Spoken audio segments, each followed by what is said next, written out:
I'm just getting this zoned off before we start.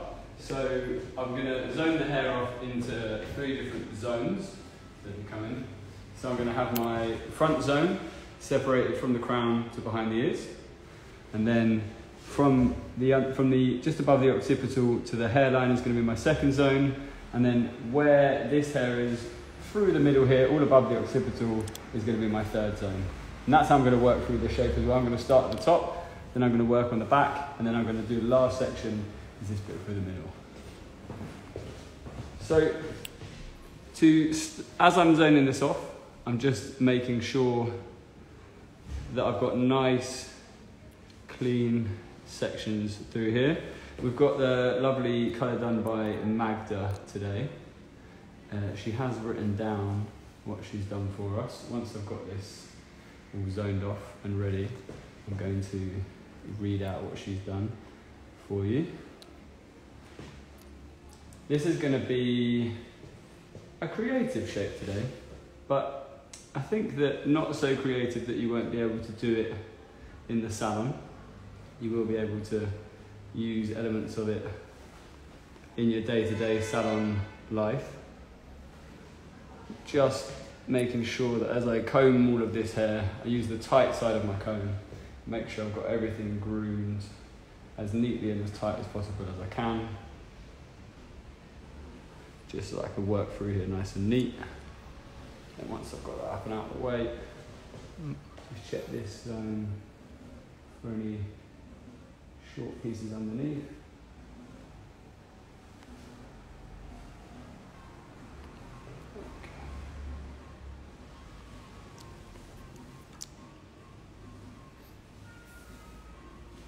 Jenny's very open with her hair, so I've got a lot of freedom here to do whatever I fancy. But I'm not going to go too mad with it today. Right, so let's get that combed and out of the way. Here we go. So if we bring that up now. So I'm going to start through this top zone with a section from the crown all the way to the front hairline. Just going to use a little bit of DD from Hairstylist to help give me nice clean sections through here. It's a cutting tool, it's a cutting lotion. Because we've had the colour done on here, Magda's very kindly done a treatment on the hair for me, so I know it's going to be very easy to control. Before we actually start, I'll make sure I write this down. I'll get this out of the way. Okay, so the colour, let's read it out. So we've got the pre-lighting pieces. We're done with Progress Bleach, 30 volumes with a 1:2 ratio. And then our base colour is Hairstylist Mask Vibrochrome, 15 grams 6.46 and 40 grams 4.4, and then we've got 45 grams of 20 vol and 45 grams of 30 vol. So we get a little bit of lift through there. And then the toner is Hairstylist View, 15 grams 9.4, 15 grams 8.4, 15 grams gloss and 2 grams ruby with 47 grams of 10 vol. So the ratio of that one is 1:1. Get that one out of the way. Okay, right, so I'm going to start on this top section, groom everything in the direction I want it to. So I'm going to make sure, because I'm combing from the back to the front, that I've got all the hair travelling that direction. And then I'm going to follow this section with my comb. So I'm going to use the wide side of the comb to take the section and the tight side of the comb to groom the hair out of the way for me. And I'm going to come through, we're going to do the same thing on the opposite side, so I'll make sure I follow it with my comb, and then use the tight side of the hair, tight side of the comb to groom all this out of the way. Okay, so my idea with this shape is for it to be a nice, tight, short shape through the top, so it's going to hug the head with a little bit more length at the front so that I can point into it afterwards, because I want that front to be quite textured. What I'm going to do first of all is comb all the hair up. I'm looking for this hair to be straight out from its base, and then I'm going to comb it down like this. You can see where the hair is bending. So what I'm looking to do is for the hair to just hug the head, so I'm looking for it to be just after that bend. So I'm going to choose this length, which means that when I let go, it should, you can see, just hug nicely to the hair, to the head. And then what I'm going to do is I'm going to work from here towards the front hairline, and I'm going to increase in length towards the front. So I've got more length in this fringe zone to start off with, so that I can point into it afterwards. So I don't want to take too much off at this front to make sure that afterwards I've got length here to be able to personalise and refine. Okay, so I'm going to introduce section 2 now. And section 2 and section 1 are going to meet in the middle. This means that the lengths from the centre to the roundness of the head on both sides are going to follow the shape of the head. So they're going to stay consistent with the head shape. So I comb away from me, and then I comb towards me, and this helps me direct the hair to meet, so those two sections meet in the middle. When I introduce my next section, I make sure I've always got 2 sections in my hand. I know it's really common when we're taught at the beginning of our hairdressing journeys to take section 1 and then to cut section 1 in half, and then once you've cut section 1 in half, introduce the next section. But what I find when you do that is you end up with half the amount of hair that you need to actually see your guide. So when we work through this shape, we're always going to have 2 sections in our hands. So now I've cut sections 1 and 2, I'm able to introduce section 3, and I've always got that even amount of hair in my sections as I work through. The other thing I'm going to do once I get onto the next section, section 4, is I'm going to move Jenny's head away from me, because that's going to also help me control that shape.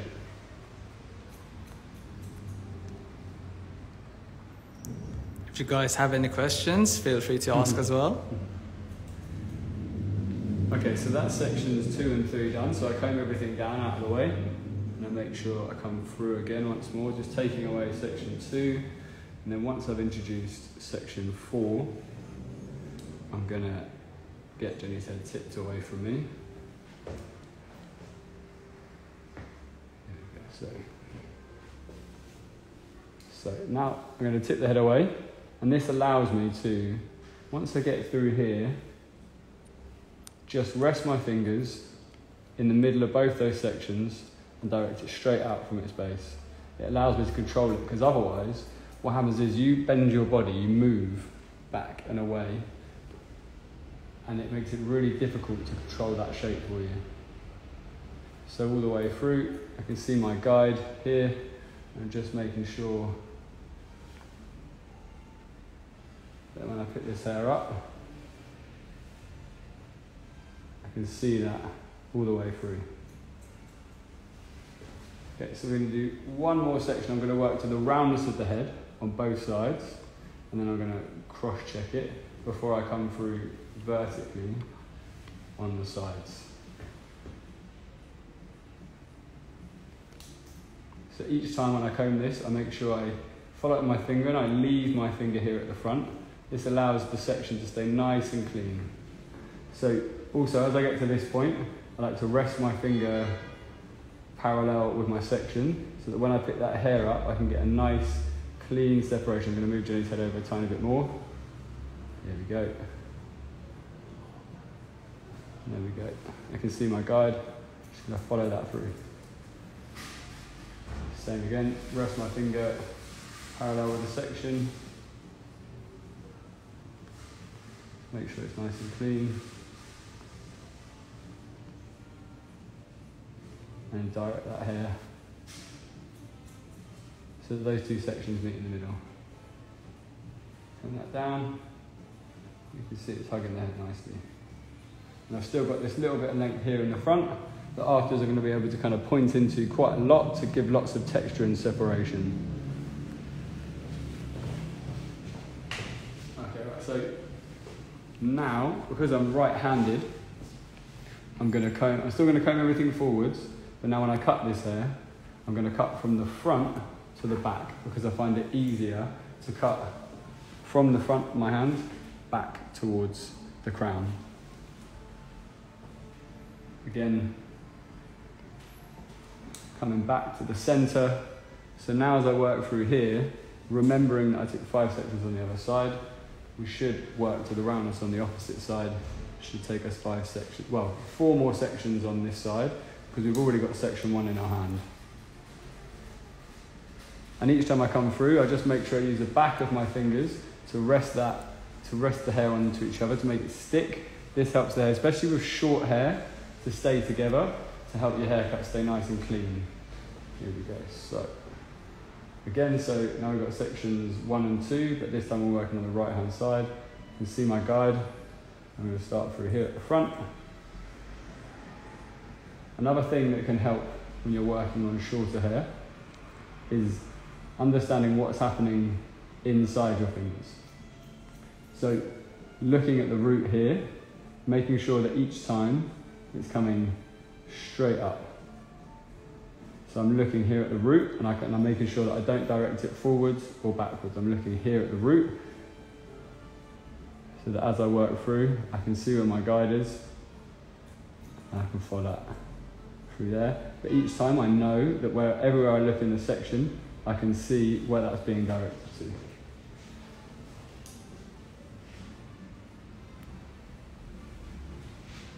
This is the Sessibon comb that we've made with aniline. I really like this comb because it's got a good amount of tension on both sides, but the tight side is really tight, so that once you groom that hair, it really stays in its place for you. Sometimes I'll use the 107, but a lot of the time in the salon, this is my go-to comb. I really like it.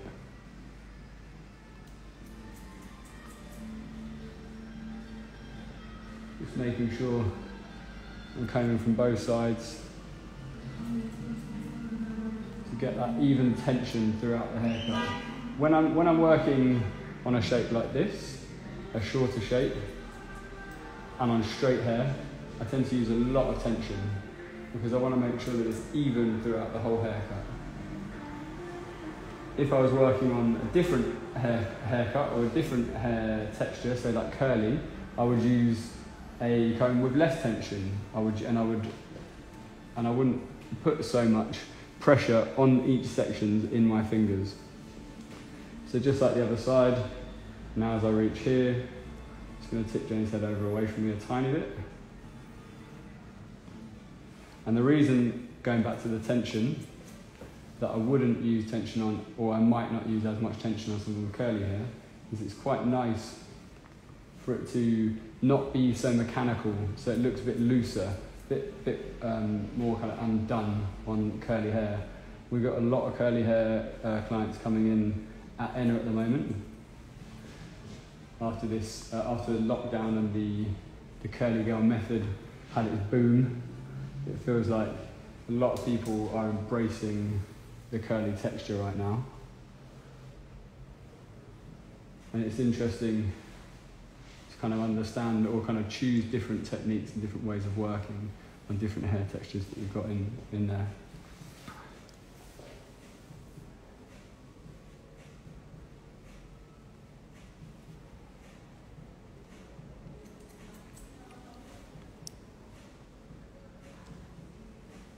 You got any questions yet, Russell? No, not at the moment, but please guys, don't be shy. Send them our way. Okay, right, so we've now reached this section on the opposite side. So now I'm just going to cross-check. So we used vertical sections as we came through from the back to the front, from the crown to the front hairline. So now I'm going to cross-check it using the opposite section pattern. So as I come through here, pick up this hair. I can see here that I've missed my guide on the right hand side, so I'm not going to cut that. I'm going to make sure I cross check everything all the way through. So it's further back. As I get to this point, it's less of a problem, but still a tiny bit longer than I want it to be through that section. But I'm going to make sure that when I go through, that I remember where those points are, and then I'm going to refine those off. So I'm actually okay as I reach the front. It's just a little bit of a section here at the back. So we can have a little cross check there. I can see where I've got like an increase in length. So I'm happy when I come through that I can understand how much needs to come off. So through there I can see I've hit my guide there and I've got a little bit of an increase in the middle, whereas I want it to stay consistent with the head shape. Got some questions coming in. Okay. So from Fabian, Okay. are you cutting with some styling product? At the moment, I've only got the Daveneth DD in the hair at the moment. I haven't put anything else in there. But the hair was just coloured, and we did put a treatment on it. I think it was the Minu treatment.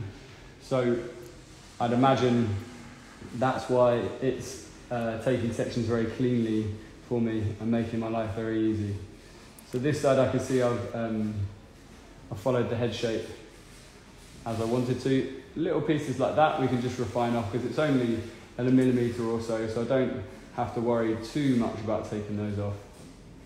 Okay, question from Andres. Sorry if I said that incorrectly. Yep. Why don't you use a lot of tension on curly hair?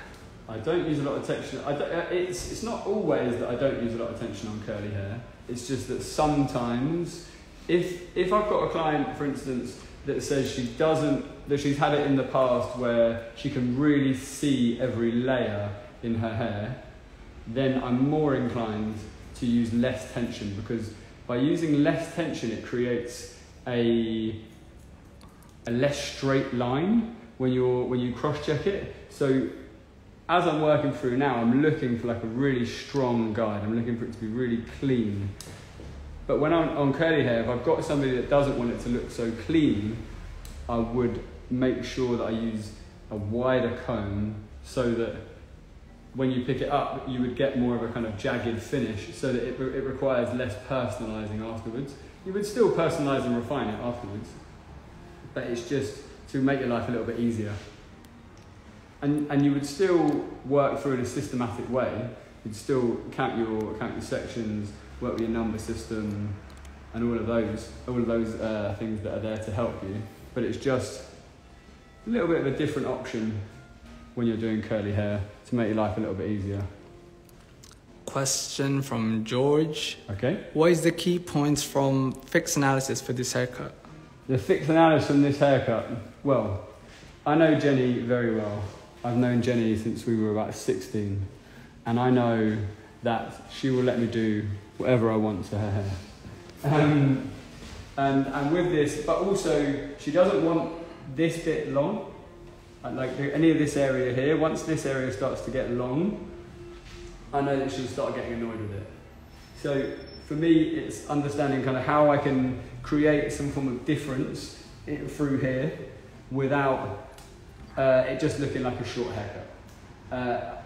Fixed analysis points to this as well. Jenny has very naturally straight hair, so I know that the length that I choose will make an effect on what I do, because I've definitely done it in the past. If you cut the hair too short, it ends up sticking out. So that's why I was making sure that as I worked through there, this length, the crown, was as like right on the bend, so that when I blow dry it, it just hugs the head. Let's spin you this way so that you can see, so that you get a better option, get a view. Get rid of these ones. What I might do, actually, is clip this out of the way so that it just stays. Question from Graham. Yeah. Any tips for cross-checking correctly? So when you cross-check, you need to be aware of where you cut the hair in the first place. So as I was working through that top section, and I was explaining about each hair having to be directed straight up. So when I picked up the hair here, let's make sure we've got this clean.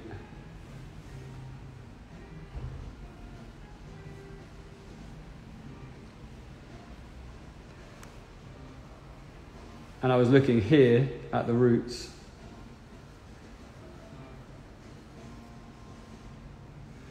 When I cross-check horizontally, I have to remember where that hair was directed, and then make sure when I work through that I direct it to the same place, so that you can see a strength in your guide. if when you pick, it's very common for a lot of people to pick up the hair and it look a bit wispy or not look like a strong guide. And a lot of people then think they've done something wrong. But in actual fact, they just haven't directed it to the right place. So I'm going to come through from the top to the sides now, and I'm going to use vertical sections. So let's start at section, let's say that at the back of the zone, this is section 1. And because my lengths increase in length towards the front here, sorry, Russell, I'm just going to get this groomed out of the way.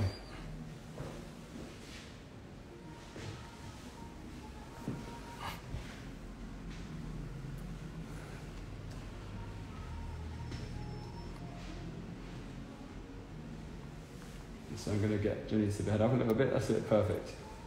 So I find it easier standing here on the right hand side to cut outside of my fingers. So I'm going to rest my comb and I'm going to comb onto my finger. And we can see here, we pick this hair up, that this is the hair that's previously been cut through here. So this is the length that I'm going to use as my guide. Do you want to come on that side? So that's the length that I've previously cut, so I can see my guide. And I'm going to use that to work all the way down to the top of the ear to remove this length and weight, choosing a length, again, that will just hug the head. Once I've gone through here and I've cut all my sections, I'm going to speak more about cross-checking again.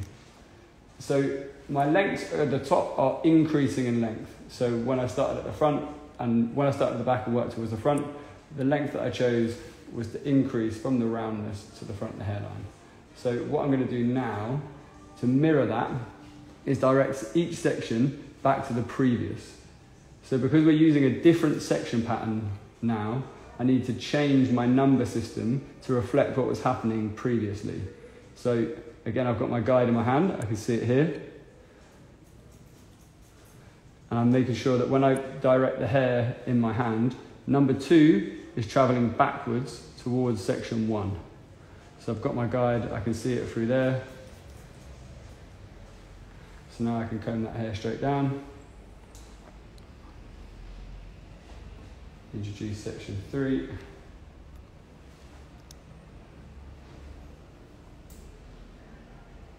And so again, I make sure that I comb from the front to the back and make sure that I'm in line with section 2 before I cut this hair.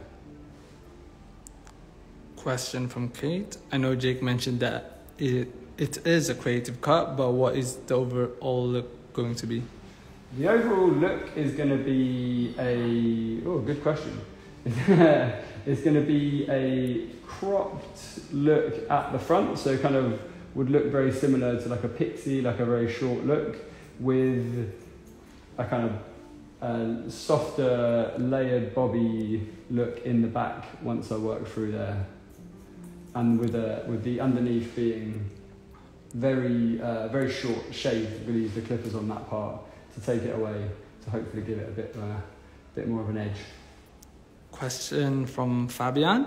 Okay. Is the color Davines as well? Yes, yeah, it's all Davines. We are the Davines flagship store here in the UK. We only work with them, so everything we use is going to be Davines. And so with this one, the pieces, the lighter pieces, we use the Progress bleach with 20 volt because of the fact Jenny's natural base is really dark. I think she's maybe like a 2 or a 1, which is why they chose to work with like more of a warm tone, because in the past, having tried to lift it to like a really blonde colour, it goes really yellow. So it's just making sure that we chose colours that worked with Jenny's hair. Okay, so now I've worked through this side, and I'm going to use the opposite section pattern to how I cut it. So I took vertical sections as I work through. I find it easier to start at the bottom because of the fact that then I don't have to keep moving hair out of the way as I come through. So let's just damp this down a little bit to make it nice and clean.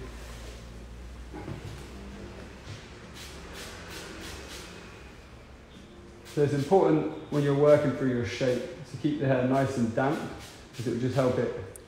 When the hair starts to dry, it makes it harder to pick up, it makes it harder to control as you work through. So now I want to cross-check this horizontally.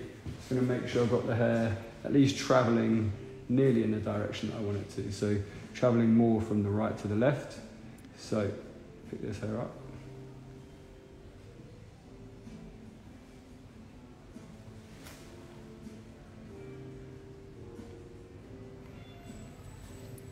And what I'm making sure is that, so this is what Graham was asking about earlier. So if you film from there, from that side there, Russell, so what I'm doing is I'm paying attention to the fact that this hair was lifted to the same place when I cut it.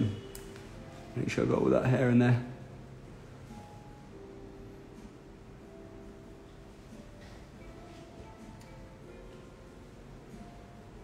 That's a picture of the back. And then as I work up and through, so we use the wide side of the cone to take our section.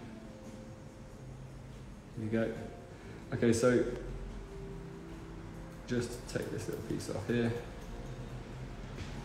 And then what I do is I'll direct this hair to the wrong place to show you what I meant about it being directed to the right place. So now when I pick this hair up, I can see that I've got a strong guide through there. I'm happy to kind of go through and just drop that down, let it be. But if I was to pick it up and lift it too high, like this, it would start looking like you've got like softer pieces, you've got like longer pieces and shorter pieces through there. And also the same thing happens if you direct it too low. You start looking at here, you can see it looks very weak, it looks very fine. But as we work through, we'll pick this hair up. When it's directed closer to the right place,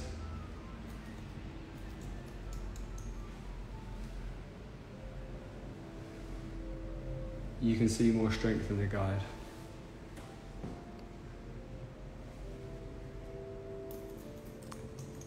Question by Emmanuel: is there an unplugged video of the making of the color? Unfortunately, no, but we will be posting this later on, the entire thing, and we'll put the color formula on the description. Yes, exactly. So let's just get this groomed out and out of the way. So I'm going to come there. I'll spin you around. I'll spin it around so you can see. There we go. So I'm just making sure that as I work through that all the hair is travelling in the direction that I want it to. So as this hair is drying, as this hair is laying flat, it's drying. So if it's all messy and if you were to leave it like all scrunched up like this, then that hair's going to dry like that. And then as you come to blow dry, or as you get to the blow dry point of your haircut, it's going to be even harder to get the hair to do what you want it to do. So the hair that you're not in control of, the hair that you're not cutting, is as important as the hair that you do cut. I want this hair to be sitting straight down so that when I work through here, I haven't got to really blow dry this to kind of get it to do what I want it to do. You're going to do the same thing through here. So Russell, no worries. Just get everything just a bit away from you. That's the one. Perfect. Question from Brian. Okay. What are you trying to achieve with this cut? I'm trying to make this haircut fun and interesting, but also make it so that Jenny can like live with it on a day-to-day basis. So by choosing the length over the crown, I've made it easy for the hair to just kind of sit. She won't have to like style that. But then also Jenny works out quite a lot. So if I leave length, I need to make sure that she can actually kind of control it or take care of it. So where this length is through the back, I want to make sure that she's got enough length there that if she wants to, she can tie it up, get it out of the way to make it nice and easy for her.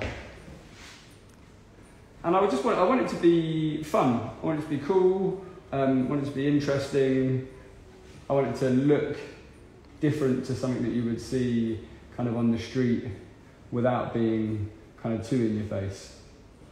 So again, I'm working through here, so I can see I've got my guide at the top. But I find it easier to work standing opposite the section inside my fingers.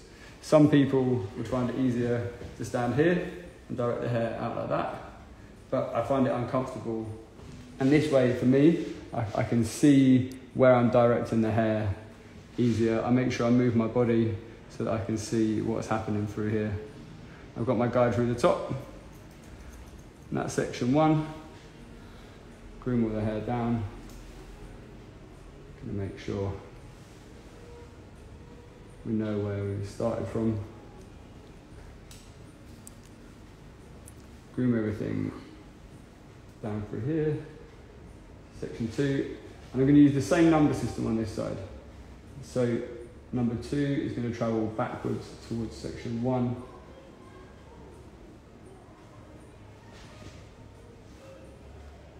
I can just make sure I see my guide through there. As I work through this shape, I'm going to use, I've used 2 different number systems so far. So the first number system that I used was sections 1 and 2 meeting in the middle.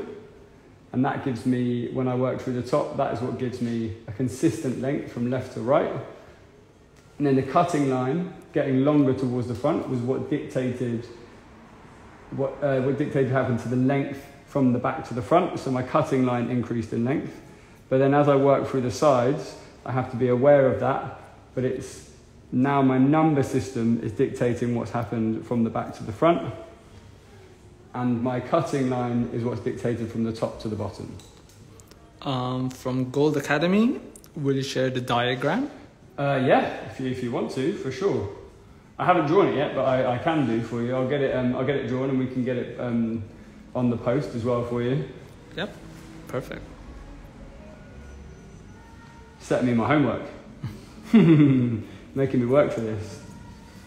I actually really like drawing diagrams. It's one of my favourite things to do.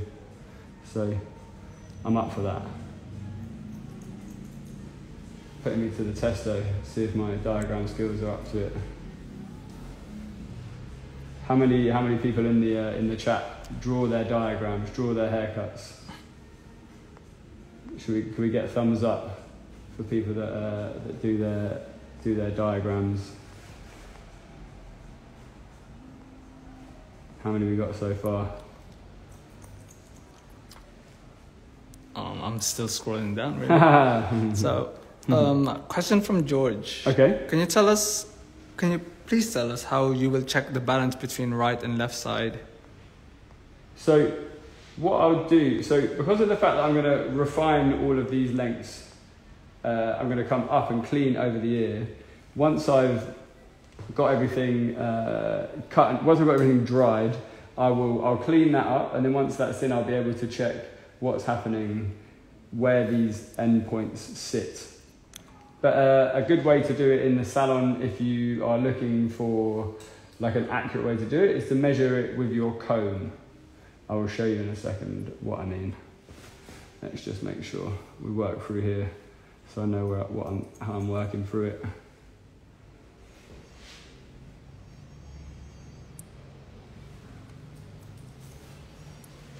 So what I would do in salon, if I was looking to see how my balance was sitting, is I would understand. Here we go. So I would start in the same place on both sides. So let's say we're going to check the right hand side first. I would come through, choose a length on top of the ear, through here, and use my comb. Take a measurement on that side with my thumb. When I come through this side, come through the same place here. And when I pick this hair up, make sure I put it from the same place, lower down the head, measure that, and you can see we've got them on the same point. And you can do that at various points. So you can start on top of the ear, you can finish at the front. It's really good. It's a really good way of checking any haircut. Like as long as the lengths that you've got in your hand are shorter than the comb, then you can use the comb to help you measure. So I often do that when we're teaching in salon, when we're teaching the assistants in salon, and they're doing an external length above the shoulders, so like a bobby type situation, we really try and focus in on them using horizontal sections, like pure horizontal sections.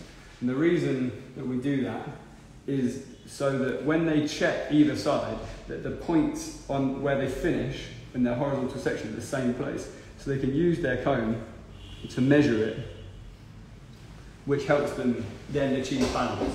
And I used to think, when I worked in the salon, that if people saw you measuring like that, or that you kind of had to do that as you work through the shape, that I wasn't very good.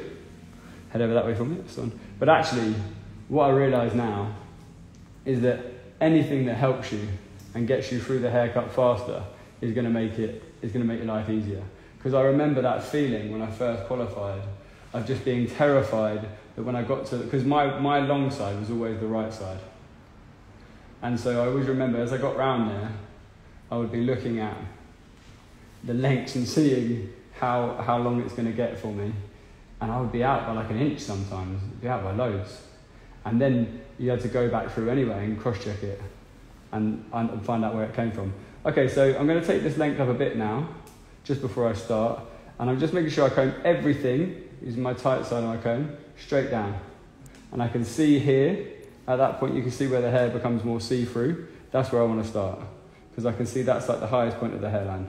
So I move the ear down, and I rest my scissors flat with the head, and just close all the way through. It's really important to get the hair combed straight down before you start, because if you don't, you end up with like lots of little pieces. These little hairs here, I'm going to take them off afterwards. But I just want to make sure I've got this nice and clean to start off with. One sec. Question from Balayage_expert. Hi Jake, what would you say that helped you to grow as an artist? Grow as an artist. Coming to this salon did really open my eyes to lots of different opportunities and lots of different ways of like cutting hair. So I think a lot of people cut hair using the circle, square, triangle method. So I'm going to do the same thing on this side as I did on the top. I'm going to start at the front and I'm going to work towards the back because I'm right-handed, so I find it easier to cut this way than I do to go this way. There's no right or wrong, it's just a matter of what you prefer. So I understand, I'm going to do the same thing. I'm going to move the ear down so that I can see where I'm working to. And I'm going to start low because I want my lengths to get shorter towards the back. I'm just going to open and close that all the way through to where I can see that separation. That's it.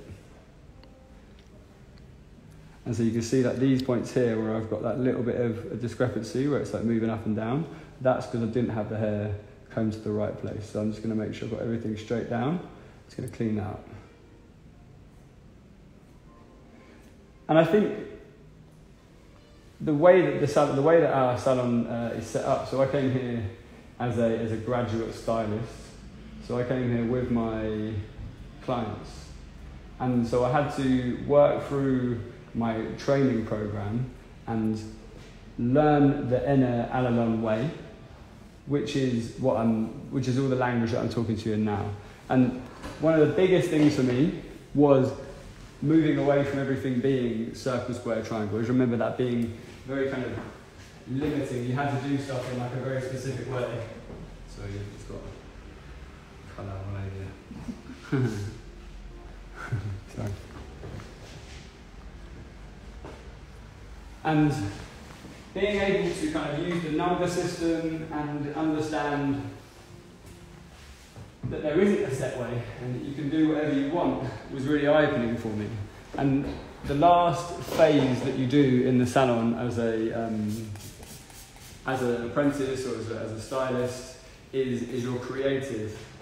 And I always remember Kate and Harriet saying to me, just push it, like push everything to the extreme, like shave bits of people's heads off, do crazy haircuts, and just see what your eye likes.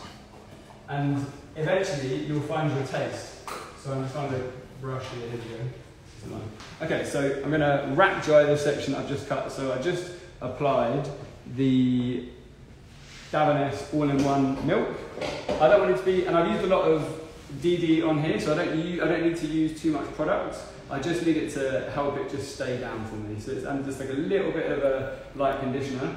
This hairdryer is really loud, so hopefully you can still hear me as I work through. And what I do is I keep the airflow above the head. So I'm moving this airflow and circulating it, but I'm making sure that I'm aiming where I've got the brush hitting the head. And I've moved everything one way, so I move everything to the right first of all. Once everything's moving that way, I move it down and then off to the left as well. This is called wrap drying. So I make sure that I'm using the head shape to wrap the hair around the head. So as I work through, I wrap everything, so I blow dry now everything forwards and off to the left. Once I've got everything moving in the direction I want it to, I move it straight down. And then I also come the opposite way as well and go straight down. And so as I work through here in the back, I'm just doing the same thing. I'm just making sure I blow dry everything away from me first of all, so I blow dry everything to the left until it sits that way, and then everything forwards and then straight down. So what I'm going to do now, Russell, if you come around the corner, I'm going to get Jenny to sit her head away from me. And the same thing, I'm going to blow dry everything forward and down.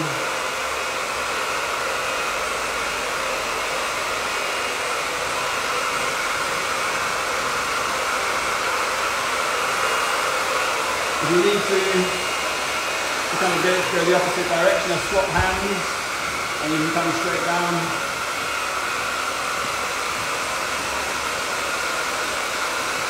And you can see here where I've chosen the length, the head's just sitting really nicely, and I've got like that little bit of softness around the front, and I'll be able to kind of decide what I want to do with that afterwards. Just making sure that all of this hair is sitting nice and flat to the head. It's important that you keep a little bit of distance away from the head, so make sure your hand stays nice and high so that it doesn't get too hot for the client. And do the same thing, spin around, putting a knife and work on this side here. Here Jenny's got like a little bit of a jump on her hair, so I'm just going to make sure as I come through here that I keep that airflow a bit straighter down just so I can control that bit. I'm going to aim for that first. Make sure that I've got that sitting down as I want it to. And then I'm going to come over to the left, kind of move everything down.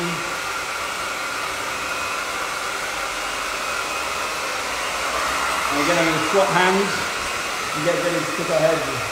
So I find it easier on the right hand side to have the brush in my right hand and brush everything forwards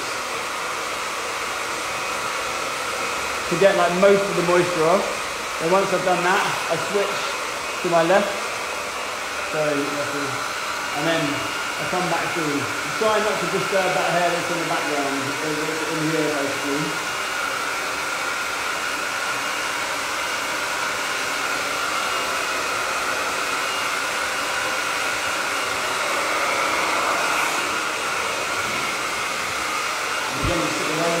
So I make sure the head sits over so that when I dry that hair, the airflow is going straight down.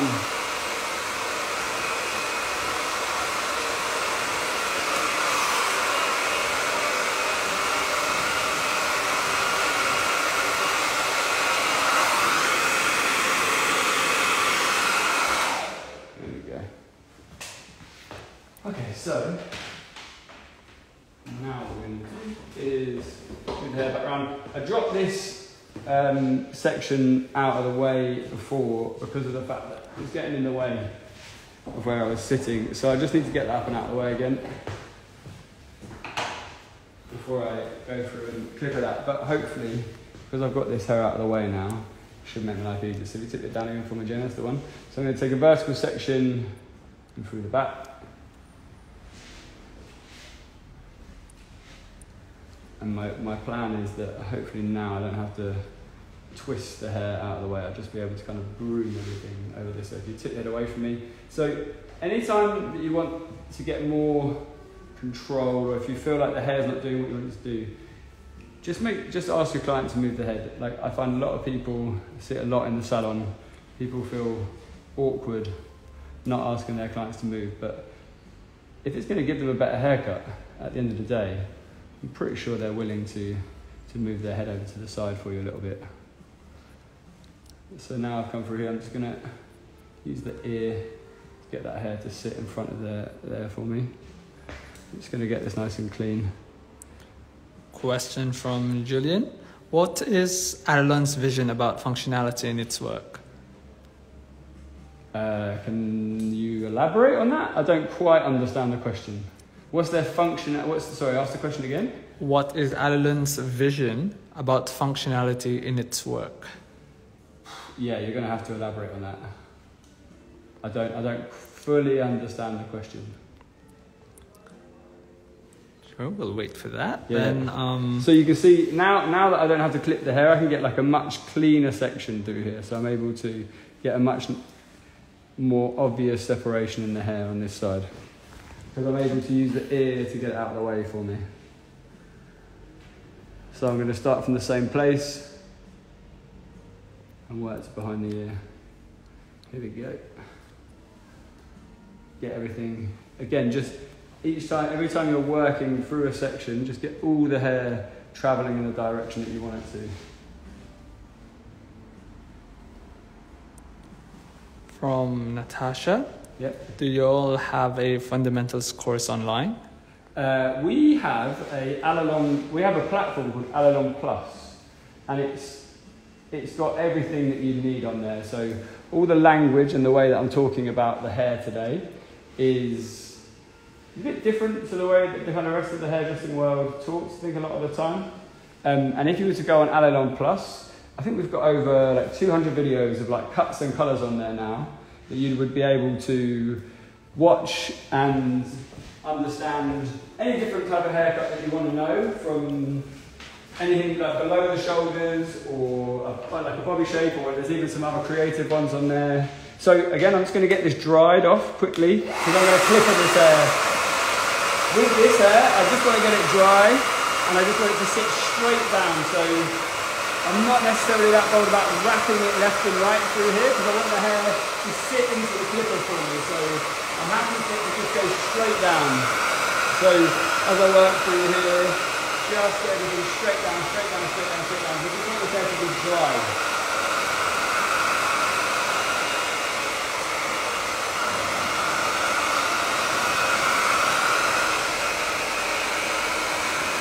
And here, what we're doing is we want to tip the head away from me just so I can access into this corner, get everything sitting straight down, have a little feel on my finger, yeah, that's nice and dry. And do the same thing on the other side. There we go.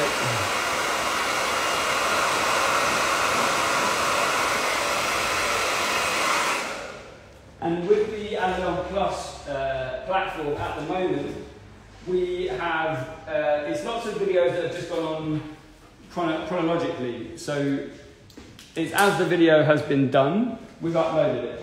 So there's not necessarily an order as of yet, but the aim, as far as I'm aware, is to get it so that you can start at the beginning, so it would be like below the shoulder, and then once you've completed below the shoulder, then you would come up to anything in your neck length, so anything below the earlobe, and then from that you would go into shorter lengths, because that's how we teach it here in the salon. Okay, so because of the fact that I want this to be like nice and short, I want to take away a lot of length, I want to do it quickly, I'm going to use my clippers. And because I want it to look faded as well. So I'm going to start with a number 3 guard, which also, if you go on the Alalong Plus site, there is a whole clippering section on there with our resident barber Stell. And on that section, there's all different men's haircuts on there. So There is anything from a fade tutorial to how to just do everything down to like a skin fade. So I'm going to get them to tip the head over for me for a little bit. As I work through here, I'm using my 3 to remove the bulk of the hair. So I'm just working through. I make sure this part of the clipper stays flat to the head. And then I'm choosing where I remove the clipper from the head, basically. So I come through here and I use the comb to push that hair down so that I can create that weight line through the top, because I don't want to shave all the way up to the top.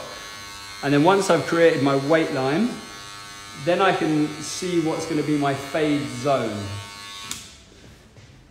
I'm going to come through the opposite side, here we go. And as I work through here, you can see my clipper angles away from the head. But I use the comb to press the hair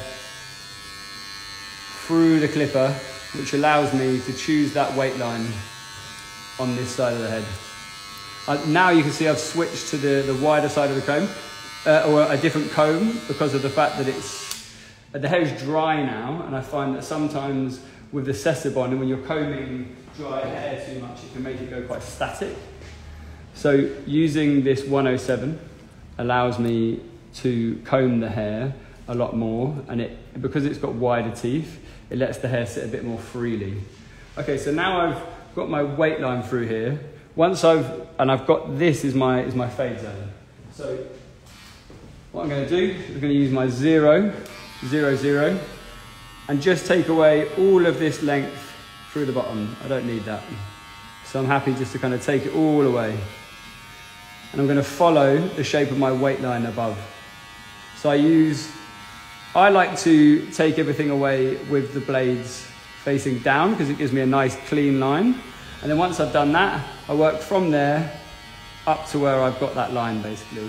And I can do that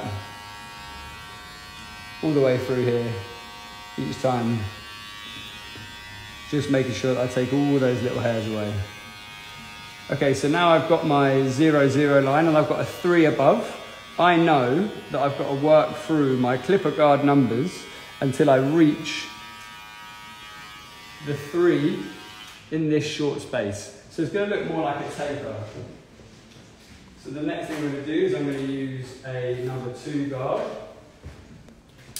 This is all with the blades closed right now, because of the fact that I don't need to be refining anything too much. So I don't need to use the lever of the clippers too much for it to, because the lengths are longer. So when you're using the 2 and 3 guards on the clipper, they're closer to each other in length. And it's only once you start getting below the 1 and the 1.5 that you need to start moving the lever to control the lengths of like what you want it to do. So now I'm just working up to that 3, just making sure that as I work up through it, I can scoop that hair. The bit that cuts the hair is in there in the teeth. So as you're working through, you can push that as close as you need to get up to that point. And just make sure that it's as you reach that point that the teeth come away from the head.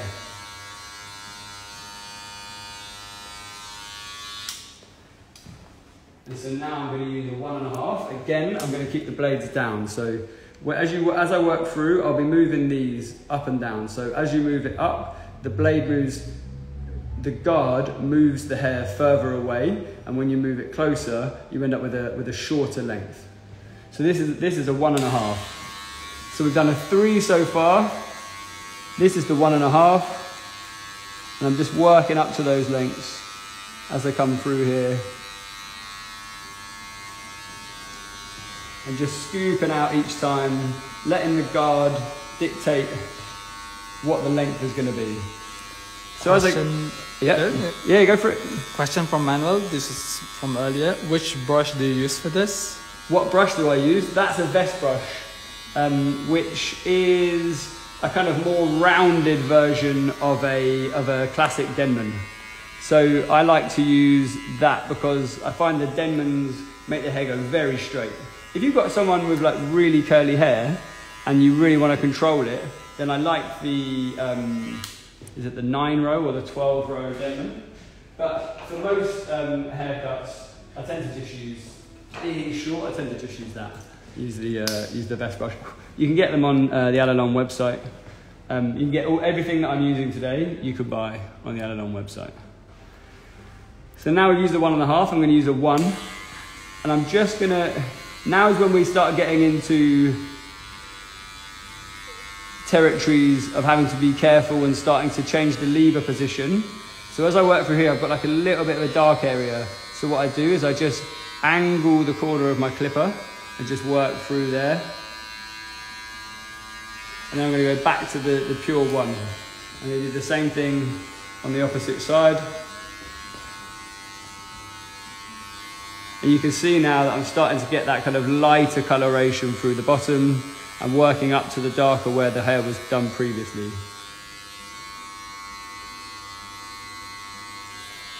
And so, again, I've got like a darker color here. So I'm just going to make sure that as I work through there, I move the blade up. So that's the short position, moved it back up. And then I'm able to kind of work slightly higher in the hair to take away that darkness in there.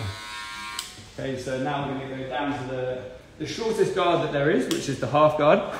And you can see it's really close to the same length as the blades. So I'm going to start off with it all the way up, because I don't want to like end up making another line just higher up the head.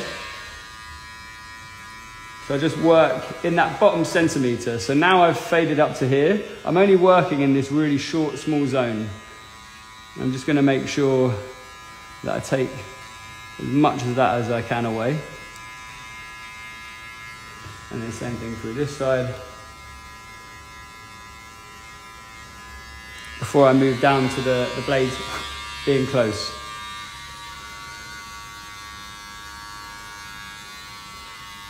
So this is as close as you can go with the clippers whilst using a guard.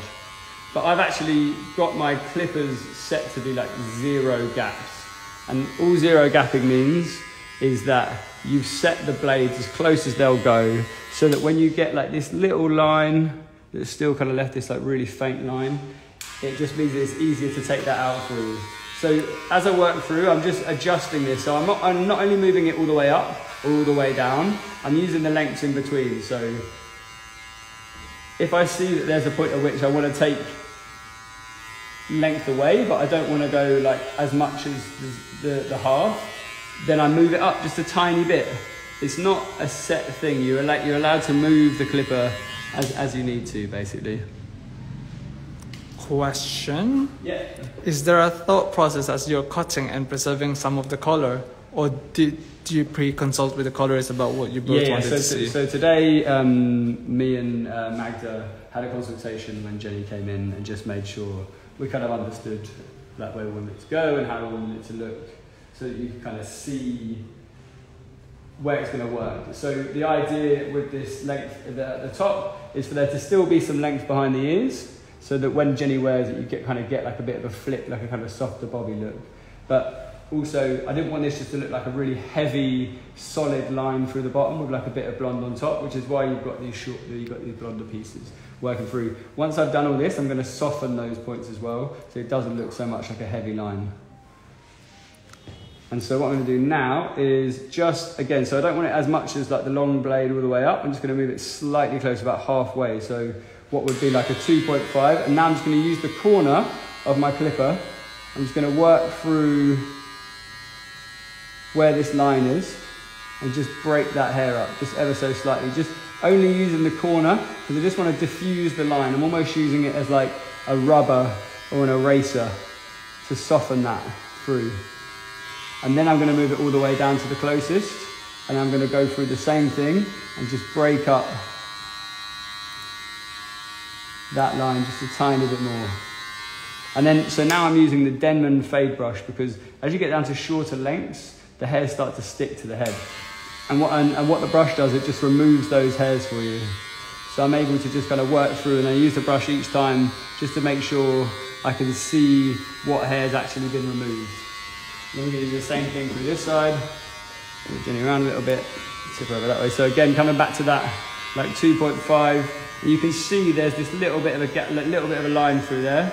So I'm just able to use the corner of that clipper and just move an up and down motion into that section, just to diffuse that line. I don't want to wipe it all away because you need to leave some of the darkness above some of the colour. And then I'm going to move it all the way down into the 0 and take that through. Just to let everyone know that this Ireland Unplugged live stream will be posted afterwards on our page. Okay, so now I've done that, what I'm going to do is spin the hair around so that I can see it in the mirror, so I can see it from a distance. And I'm going to get Jimmy to tip her head down a little bit, that's the one.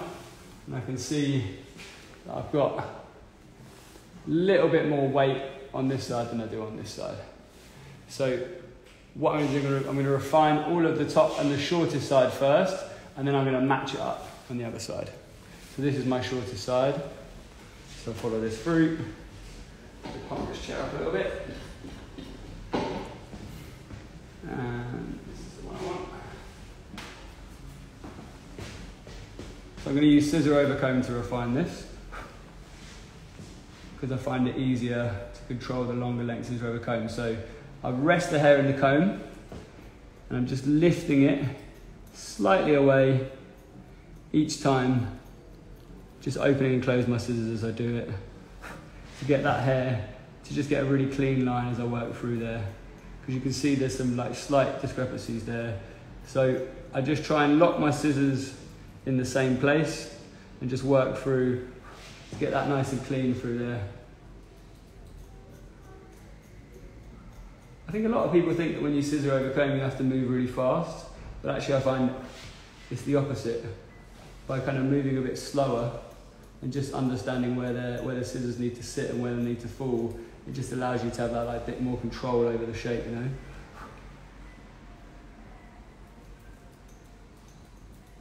And again, like with this, with the Cessive, no, the Cessive one, the 107, the beauty comb, it just lets the hair sit a bit more naturally. It's not forcing the hair into any positions.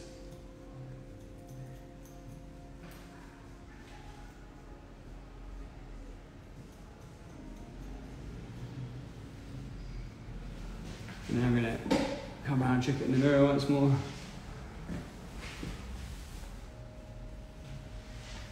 So I'm just going to step in there. So I make sure now that I can see what I'm doing in the mirror as I work through here. So which foot? That's it. Whoop. So I can see here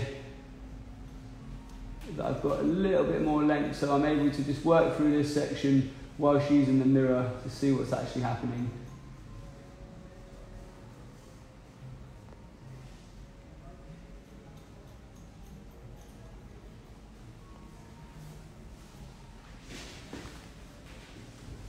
There you go, so that's flowing through better now. So we're going to do the same thing on the opposite side, but this side it drops down more through here. So as I come through, it's going to make sure so I can see that my increase starts here. So as I work through, just using that scissor over comb to make sure I get everything nice and clean. Just working up. So starting low, opening and closing scissors through there, lifting it up, just to create that more gradual blend through there and back. Look in the mirror. And do the same thing.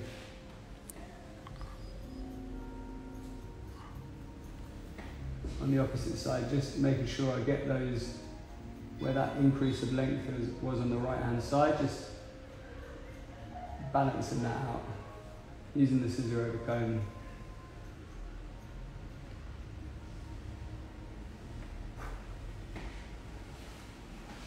You just see I've got like a little bit of something here, so I'm just going to step in this way.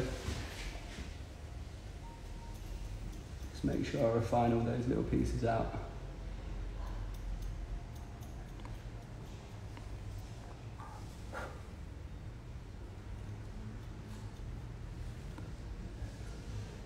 And then the final step I'm going to do just because I've used a clipper previously, and when you cut hair with a scissor and you cut hair with a clipper, they start looking different.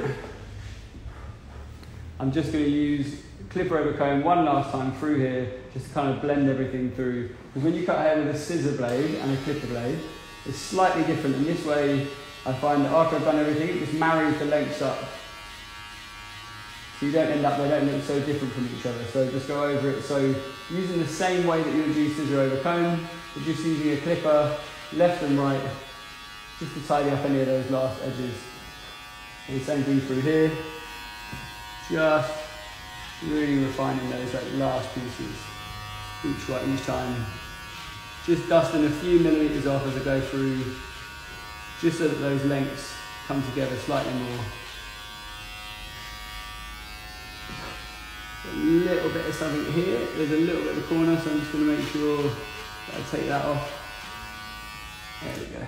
So you Question like from Johnny. Yep. Could you suggest scissors over comb tips to help us with choice of length? Scissor over comb is to help you make choice of length. So with this, because I used a clipper, the length that I chose was dictated by the number of guard that I used. But what I find is a lot of the time when I'm using scissor over comb, it's lengths that are shorter than the bend. So at the top, when we worked through here, this length that I chose, that was after the bend. So I made sure that the hair hugged the head still. Anything, I find anything shorter than that, let's just spin you around, have a little look in the mirror. Okay, so you've still got like a little bit of weight on this side. And that way. So anything that's shorter than the bend basically means the hair's going to react, it's going to stick out. So what I want to do, so when it's shorter than that, you want to make sure that you can control those lengths. And I find the easiest way to do it, because the comb is so much thinner than your finger, it's easier to control lengths that are shorter using a comb than it is, and just like lifting it as you work through, because otherwise, once the length starts getting shorter than your finger, it's really hard to control. So there we go. And then just as I work through this top section, I'm going to use a little bit of softening just through that last centimetre, just to diffuse those ends a little bit of where that colour is. Again, just come through, and I'm using that wide side of the comb just to let the hair sit naturally, just soften it through. Same thing here, just going to go all the way through this weight line, making it a bit softer.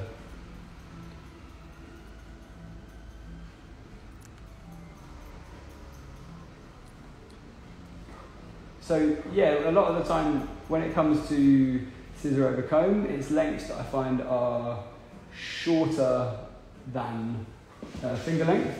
And then choice of length within that is also kind of dictated in the same way as it can be with like clippers, as like what comb you use. So right now I'm using this 107, which is a slightly thicker comb than the Sessabon. And even shorter than that still is a barbering comb. I'll show you in a sec. Here you go. So the width of that comb, when you cut hair, if you cut hair scissor over comb close to the base and you cut here, then the width that you're going to get is the same width as your comb. But what you can also do is you can cut hair on different points of the comb. So the closer to the tip you cut, the thinner the teeth are. So you can get it to be really tight as you cut closer to the top. And to do that, it's just how you press the comb on the head, and where you keep your scissor, and you lock those two things in together, and you move them in perpendicular to each other. But if you keep it closer to the base, it will give you a longer length. But then, as I was going to describe, that's the barbering comb, and that is thinner by quite a lot than the 107. And the same thing applies here. These teeth are really tight, and these teeth, again, if you cut really close to the edge there, then you'll get a really tight finish at that point. Question from Darius Salon. How could you achieve the same without making it look so much like barbering neep and more feminine? More feminine. So you could leave more length in this area, so you could keep it. You could leave more length in that area, or you could use slightly longer length. So you could, like, instead of using a clipper, you could scissor over it. It's without making it look so much like barbering. Oh, okay. Yeah. So I think so, I misunderstood. Yeah, no, it's okay. It's fine. So because of the fact that I've used a clipper, it's going to look barbered invariably. It's like there is a big difference. So it goes both ways in the sense that people want it to look barbered, and if you some people will want their hair to look barbered, and if you don't use a clipper on it, it won't look barbered. It will always look softer. So if someone wants it to be softer and doesn't want it to look so barbered, then I would cut it scissor over comb. But if someone does want it to look like harder and like a fade, then you have to use a clipper to get it to give you that look. Because like I say, when you cut hair with a clipper and when you cut hair with a scissor, they're very different results. Question from George. Yep. In which scenario you suggest C-face technique with a clipper? C-face? I'm not sure if it's a typo. Oh, surface technique. Surface. Do you mean surface, George?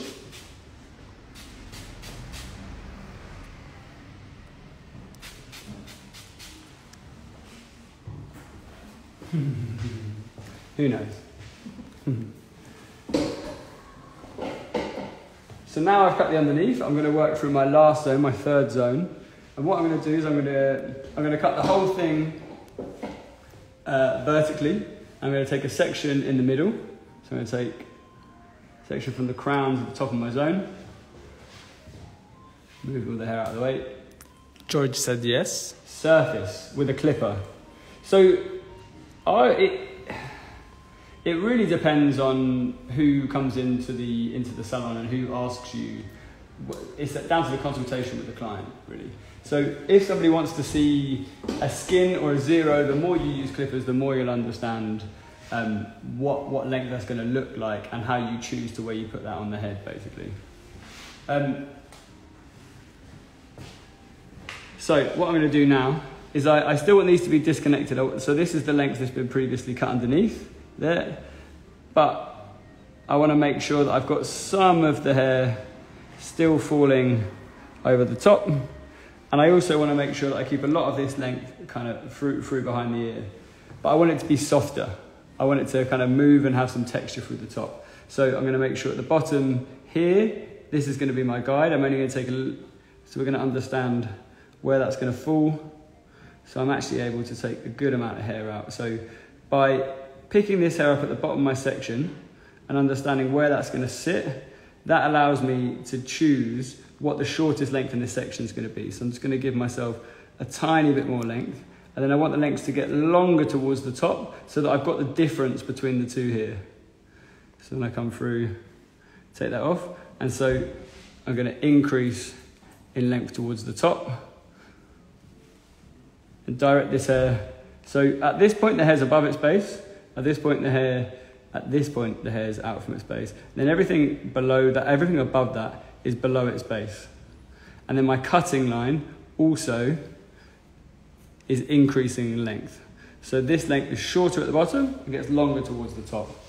And now I'm going to use a different number system. So I'm going to direct everything back towards number one. And that's so that it gets really long, really clip quickly to behind the ear. Previously, we used section number 2 traveling towards section 1, and then section 3 traveling towards section 2. That gives you a gradual increase. So what I'm going to do, direct everything straight back to where I cut previously, number 1. Again, come through here, follow my guide.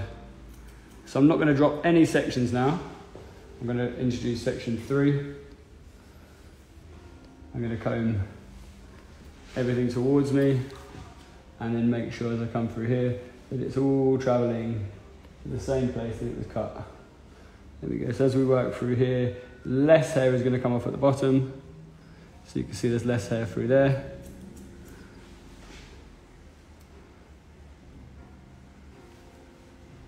and we're still increasing in length. So we've got section 4 in our hands. We just groom everything over that way, everything. So this is quite a hard thing to do because you've got a lot of hair in your hands. You've just got to make sure as you comb it over that you've got that tension all the way through the hair. Question from Keller. Okay. The difference between cutting in the finger and outside in this scenario. So right now I'm cutting outside of my fingers because I find it easier to control, and I'd have to stand in I'd have to stand in a different place in order to be able to control the hair in the way that I'd want to. Because if I stood here, I would have to bend over quite a lot. My body would feel quite weird. For me, this feels awkward. It's up to you how you feel comfortable. Also, you've only got one back in your life, so I would save your back. So anything that saves you from like bending over so much is very helpful. So you can see here in the back that our lengths are shorter in the middle and get longer towards the other side. So I'm going to stand in the same place because I find it easier for me to control it from here. And again, so we come back to section 1. Get all the hair trimmed out of the way. So we've got 1 and 2 in our hands now. And just bring everything to 1.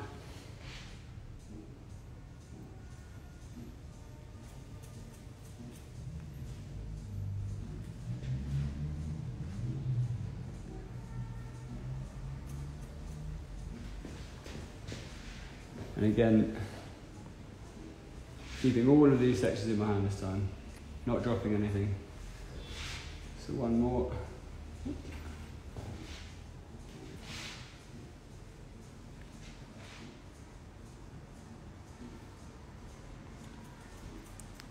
Question from MW Education. How do you stop going over your center line guide? How do you go? So the easiest way to do it is to make sure that you can kind of see your first section. So it's easier for me to do it on this side because I can see that I've directed the hair back to the same place that it was cut. But another thing to do is make sure that when you comb the hair, you comb everything all the way back to section 1. So when you first pick up this hair, you groom everything all the way over and then come back to number 1. And then just make sure that when you come through last time that you're in line with where you cut it to start off with.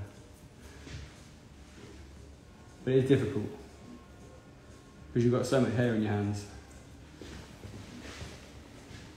And then last one, groom all of this hair over.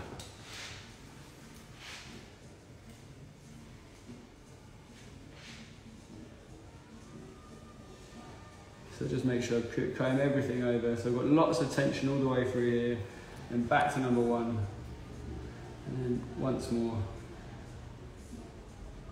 Just so you can see that you've got a really strong guide all the way through there.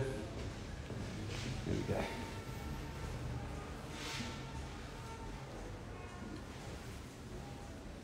And so now I'm just going to come all the way back to section 1, separate it in half.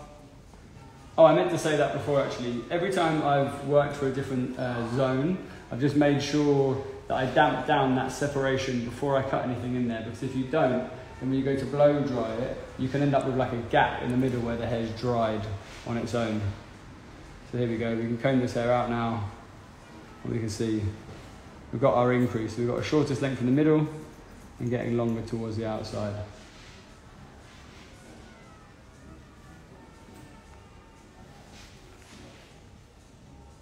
And so making sure that our vertical length, so even though we're cross-checking it horizontally, that we're directing it the same place vertically. So as I directed this hair out, I made sure that at the first section I understood at what point the hair was above or below or out from its base. So now as I work through here, I know where I've got to direct that hair. I can also use the same technique as before and look for like strength in the guide. So if I clean this one up, if I direct it too low now, then it becomes very weak. And also if I direct it too high, the same thing happens. You get this, where it looks like it's really broken, like it's been pointed into already. When what we're looking for is, so let's just make sure we've got this nice and clean. We'll start on the opposite side. Sorry, that's all knocking you out. So when we pick this hair up,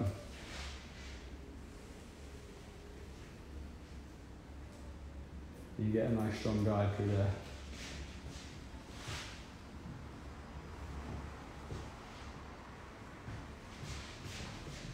Just make sure I've got all this hair groomed in the direction I want it to. So that I've only got one section in my hand and I'm checking it. There we go.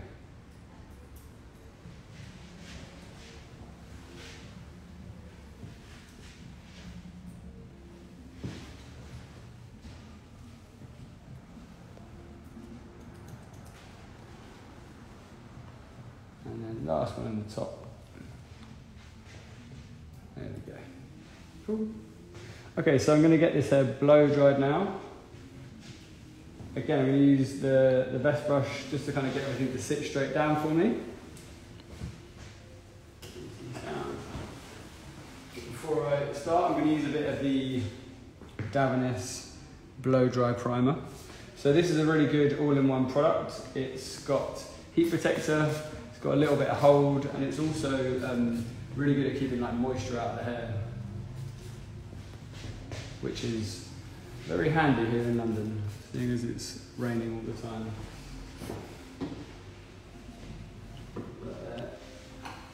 Okay, so now we've got a bit more length to work with. I'm going to work in columns. So high heat and high speed. I'm going to get Jelly to keep her hair down for me. I'm going to start in the middle. So you're doing everything one way, everything to the left, get everything moving in that direction for me. Once it's moving in that direction, then I start moving everything down.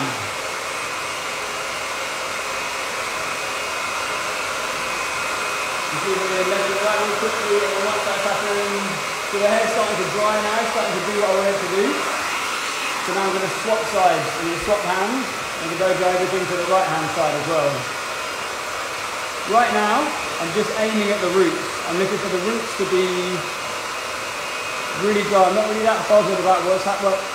I'm aiming to dry the roots right now, and I'm making sure that as I blow dry this hair, that I wrap the hair around the head and it stays close.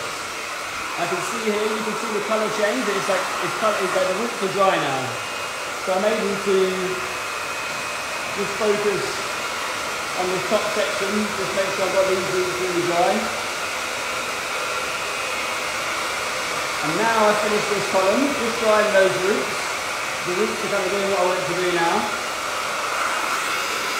Now I'm going to make sure that sits straight down. I'm going to move over to this.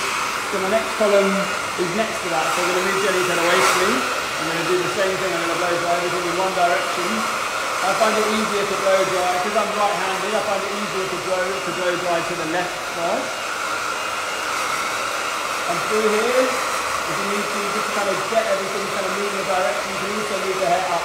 So once you've done that, just make sure that you get the hair going down afterwards quite quickly, otherwise you'll end up with a bit of root lift in there, and we don't want that. So now I'm going to go back the opposite way. And as I work through, my wrist stays close to the head. So I wrap my head, I wrap my wrist so that it follows down. A lot of people do this. They flick it out and it makes your life harder to blow dry afterwards. So make sure when you're wrapping the hair that you are actually making sure that the hair is wrapping around the head. That's the whole point of this technique. So again, coming through this side bit, just straight down. And you can see that as I'm working through, the hair is hugging the head really nicely for me. I'm happy to move it completely to the left as well. If I need to get the hair out of the way, so that I can access this hair that's underneath. Then once I've done that, I can blow dry it straight down, just making sure you've got all of that hair controlled. And I'm going to come back opposite side. There we go. Thank you, Jenny. She moved her head away from me very quickly. And so yeah, we blow dry everything backwards first, from the right to the left.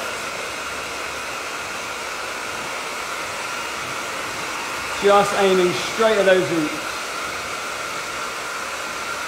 So I'm going to swap hands and blow dry everything forwards now. Same thing. Happy to move up through that zone if I need to. Get that, just to get the hair moving in the direction that I want it to.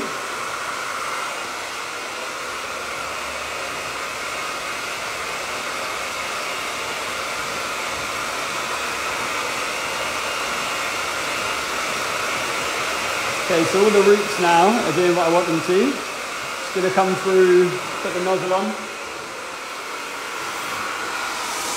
Just to smooth the ends for me. I'm going to use the same process. Can you put it down here for me, Jenny? Good.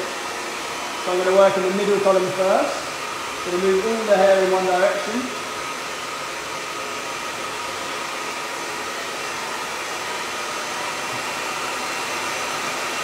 And the roots are doing what I want them to, so I'm just aiming to just smooth out these ends. Just a few times, just to get it sitting straight down.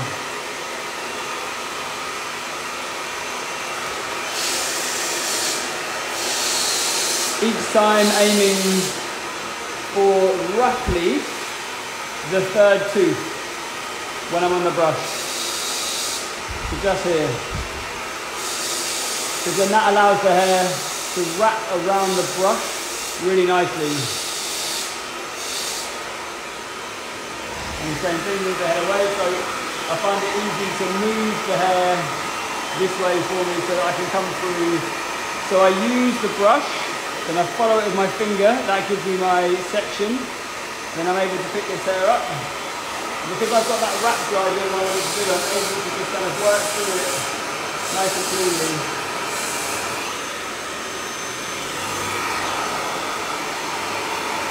Because all the roots and the mid-lengths are doing what I want them to, every time I pick up a section I just make sure that I comb that hair into position for me. Because as we're heating it up, we're manipulating the hair.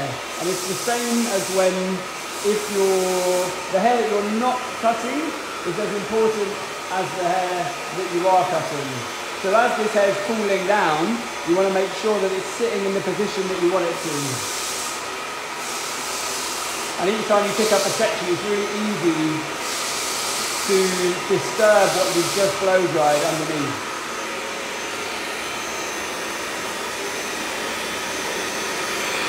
There we go.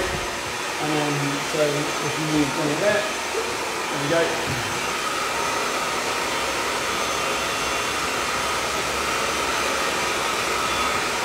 Just let it go down a bit for me.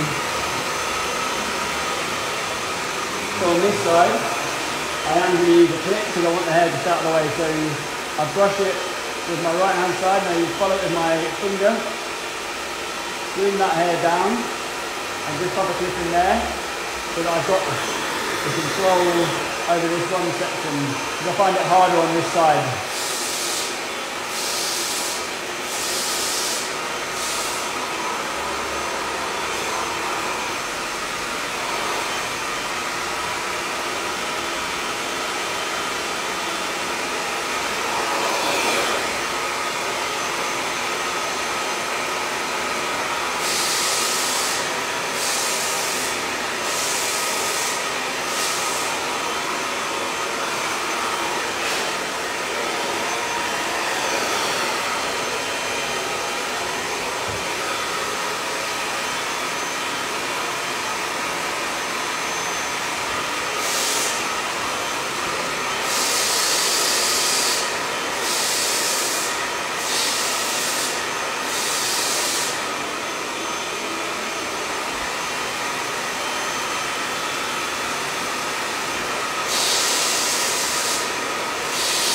When you're blow drying these ends, it's really important to make sure that you pay attention to how the hair leaves the brush. So what I'd done previously just then is I bent my wrist, which meant that the hair flicked forward too much. What you want to do is as the hair leaves the brush, you want it to come pretty much straight down. I'm happy to have like a little bit of a bend, but you want it to be traveling from the root pretty much straight down all the way through. Okay. Questions from Johnny? Okay. How does zone sizes and shapes impact your shapes?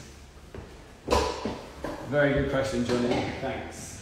It really depends on what you want your finished result to be. I find that a lot of the time it's tempting to use lots of different zones and kind of go a bit crazy, try and do it with like 5 different zones or something.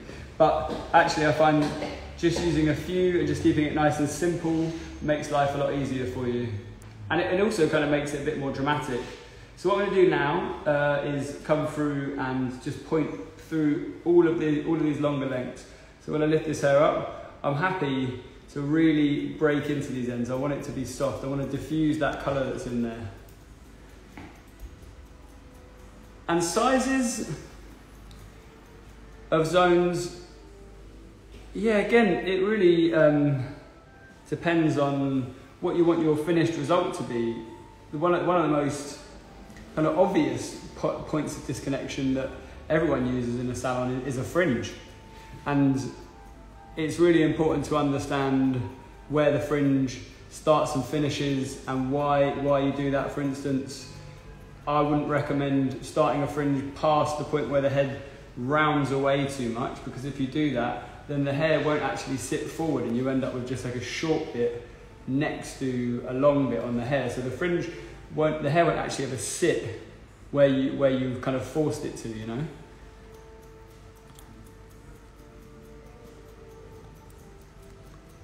And with this haircut, I just wanted to be able to kind of keep some length, but a lot of the time with Jenny's hair, it's easy to kind of cut the back and sides like nice and short and then leave a bit of length on the top. And I wanted to do pretty much the opposite of that, because why not?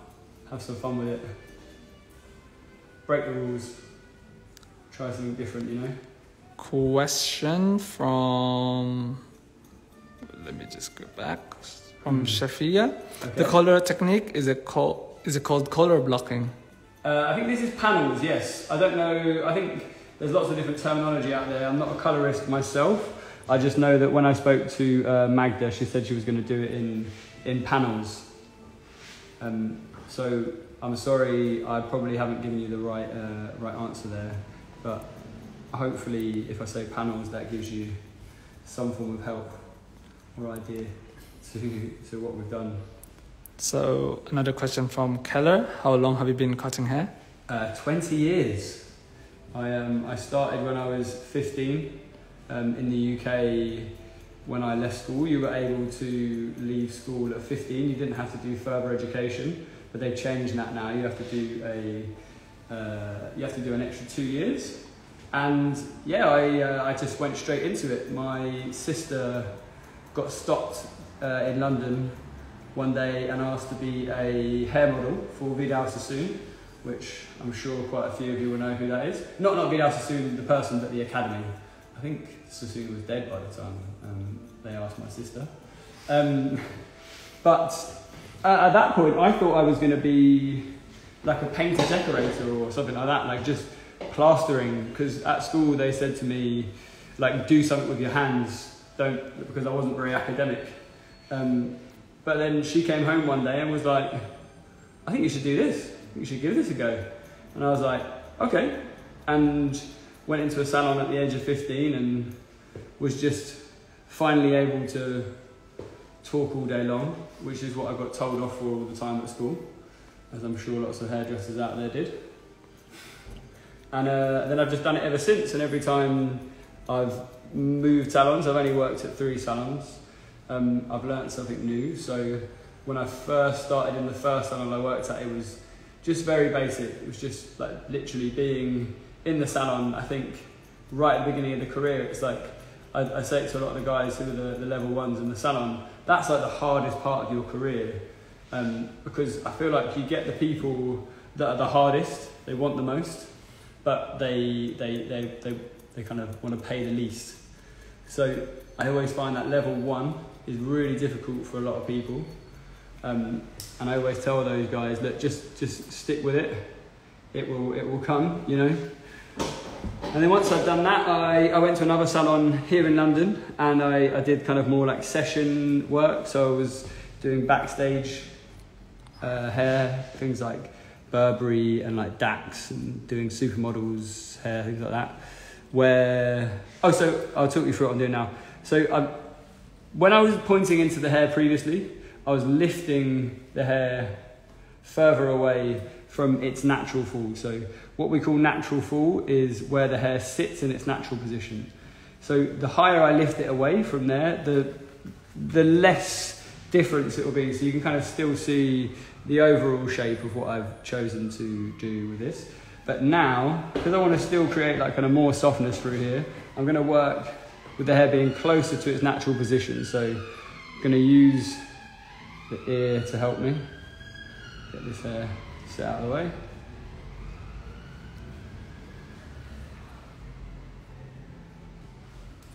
And then just slide through this. I can start quite close to the root, but just open and close my scissors. So it takes more length and weight away and makes it softer through this external where this shape is, just to kind of break that up a little bit. Kind of see how that sits. So it's broken up quite a lot, but I've still got a little bit of heaviness here, so I'm just going to make sure I soften that through. And do the same thing, working all the way through these sections on the wider side. So I want to keep that length in there. I just want to make sure that it's nice and soft. There's like lots of shorter lengths in there, so that when it dresses, you see lots of different short lengths in there. I'm not afraid to take that weight away. Another question from Keller. Yep. What scissors are you using? These are the Alelon 5.5 straight scissor. I've also got the Alelon offset ones, which are 5 3/4. But I prefer these ones. I love both of them. They're by far like the best scissors that I've used, and maybe I'm biased being from here, but I've used K-Shows, I've used Wings, and I've used Leaf in the past, but I find that for the work that I do and like this kind of technical approach, these scissors really do what I want it to do. They feel very comfortable in my hand. They're a good size, they're not too small. The tip is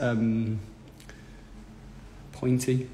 It's a weird thing to say, but I find so many scissors aren't pointy on the ends, and it's annoying when you're kind of refining the hair. You want it to like work for you, basically. Question from Dar Salon. What brand could you type it, please? It's available in our website, shop.aleloneducation.com. We have 2 colorways. We have the Damascus and one just in regular black and gunmetal. These are the gunmetal ones. I'm pretty sure. One thing I will say though with these is they do have like quite a wide finger there. So I've put like a little rest in there so that my finger doesn't poke through, because I've got skinny fingers. So I had to kind of put that in there, but that's just personal preference. But yeah, like I say, they work really well. You can see they're not pulling the hair at all.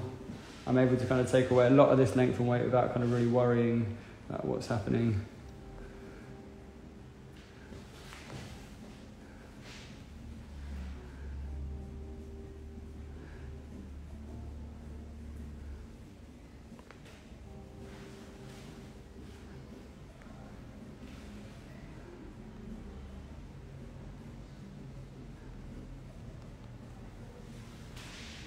I'm also just going to come through the middle, just do a little bit of slicing through here as well, just to kind of even everything out just a tiny bit.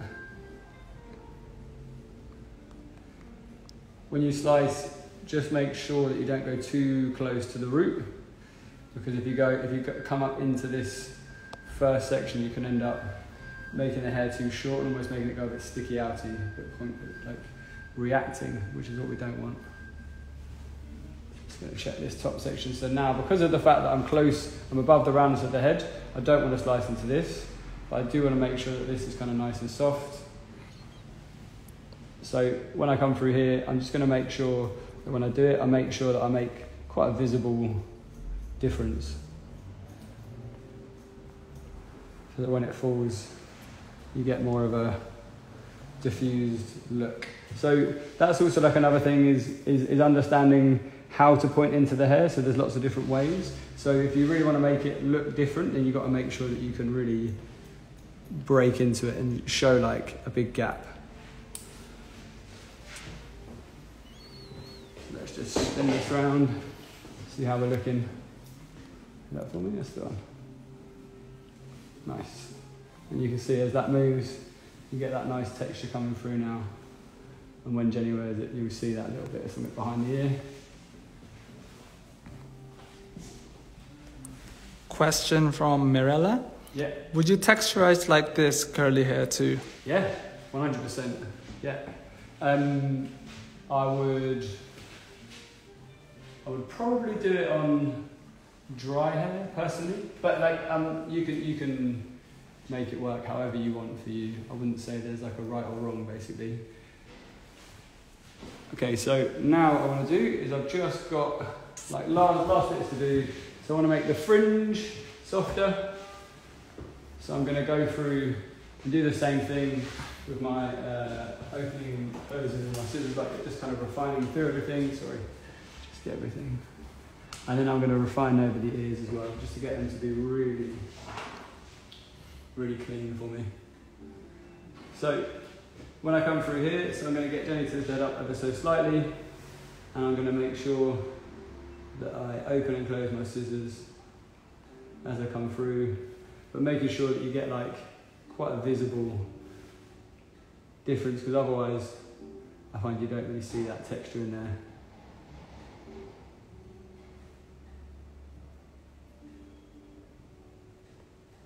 And I want it to be quite shattered.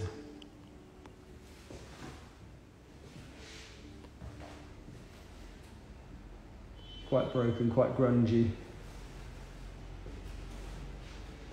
You could also do this with a razor if that's more your thing. I'm just more comfortable using scissors.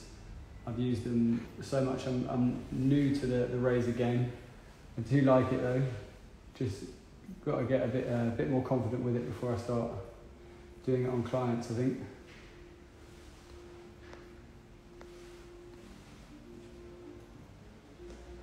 So just making sure now that everything I do, I just keep everything soft. So not cutting anything blunt. Just making sure everything stays nice and soft for me. Just going to get a face brush with Jenny.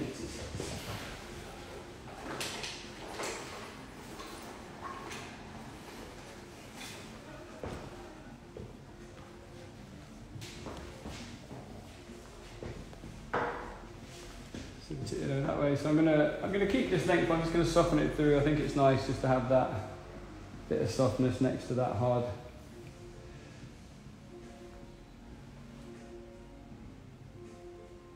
Again, just make sure that there's an angle to your scissors as you work through, so that you don't take too much hair away. Just get it nice and clean, following that hairline. Again, so I'm going to comb this down now. So this hair was the hair that I cut when it was wet. I'm going to make sure everything is coming straight down. Comb that in. Just where I've got these little hairs there, just really refine all that away. Just those last bits.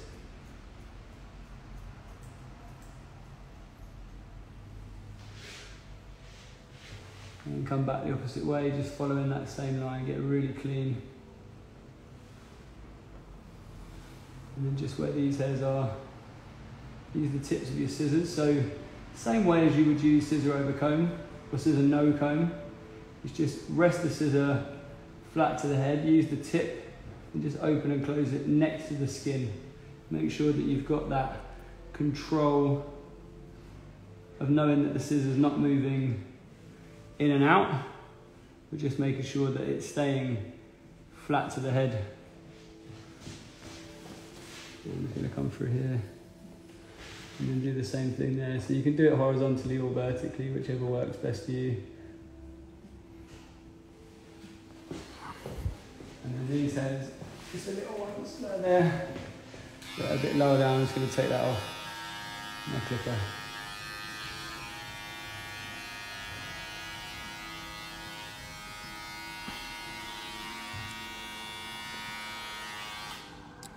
Is this live going to be saved? Yes, and it's also going to be posted later on tonight or whichever time is in your country. Would be later. Yeah. I'm going to take this over this way again, going everything straight down, and just kind of look at what I need to refine off. So just, I make sure that the scissors are flat with the external shape. So I use this, I don't know how you would describe that, but I just make sure that the hair is, that the scissors aren't angled in or out. So they're laying flat with the same length that you're going to cut. And just refine that length, comb it down.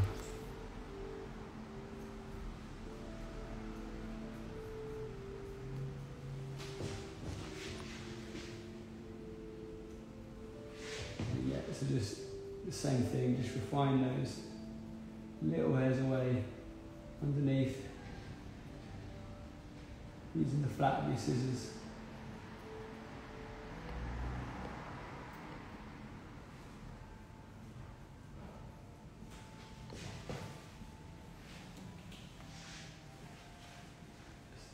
Softening these links through as well.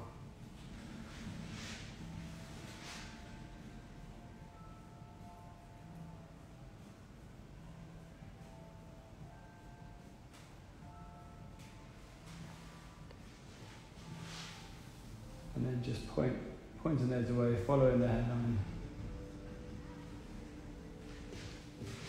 And then another thing you can do if you need to is just as you go down through the hair, just close your scissors through that last centimetre or so, and that will just kind of break up those last things, those like last little pieces of hair, just to keep it nice and soft. There we go. And just take these little hairs away.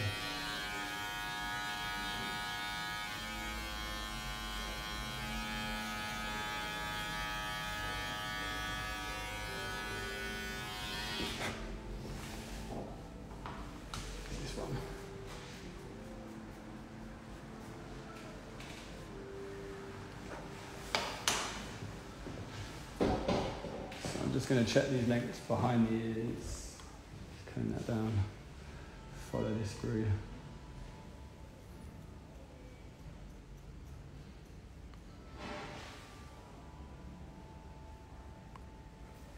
And just refine those little pieces of hair away, just make sure it's nice and clean. And do the same thing on the opposite side.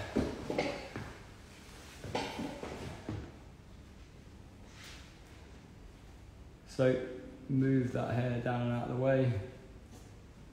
So I like to make sure that comb is completely out of the way, so tip it in your hand, and then just using the tips of your scissors, follow through. And just to match it on the other side, I'm going to take this away, using my scissor no comb.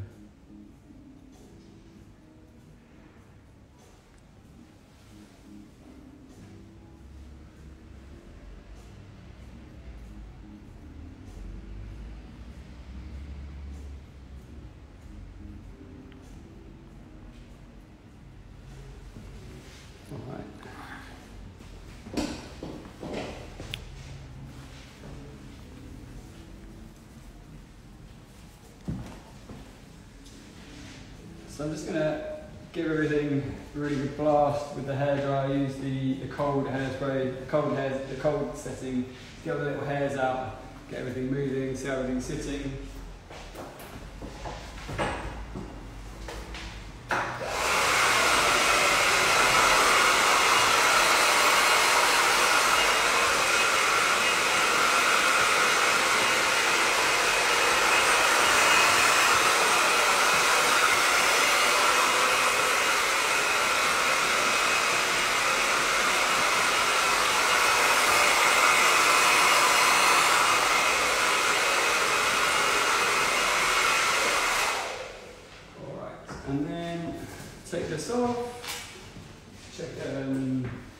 anything down here where we've like shaved the hair, just make sure I've got it. So I'm using the fade brush because it's good to take away those little hairs. You got any more questions, Russell? No. Okay, good. Everyone's just saying, well done. Okay. Well done. Amazing cut, amazing color. Just going to put some product in here and then we are good to go. So let's use the texture spray. So again, I'm going to use the Davenant's dry texture spray. I'm just going to make sure I get it all the way through. Just get that hair. So you can get it kind of moving in the directions that we want it to, so you get this little bit. So now you can really see that's where the haircut starts to come to life, where you've like pointed into those lengths and you've got that little bit of like movement through there and then through the top as well. Just, I'm happy to spray it right at the roots, get it to sit right in there. You can see as that hair starts to move, you get more of that kind of texture coming through.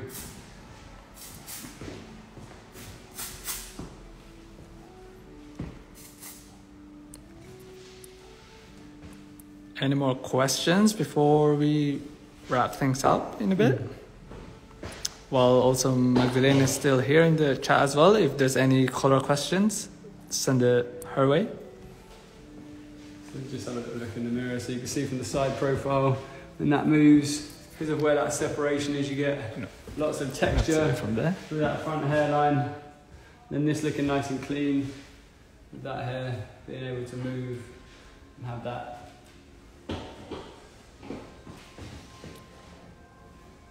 Colours, they're really showing everything off. You can kind of really see those pieces behind the ears. Nice one through that side. Sitting really nicely. Just going to do one last check. Just see where each side finishes. So rest my thumb on either side. Look in the mirror. Ooh, check for balance. This left side's just ever so slightly longer. Just take that up a little bit.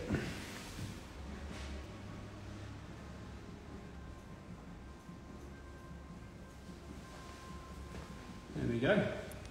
Nice. Thanks for joining us on our Alilon Live. There's a few more coming up. I don't know who's next. Hope you enjoy it. I'll draw the head sheet for you and we'll get it posted up as soon as possible. Yep. Any more last questions before we wrap things up? Let's see. No? We're all good. Yeah. Thanks guys. Thank you for your time. Thank you very much. See you next time. See you next time. See you next month. We'll be announcing it again.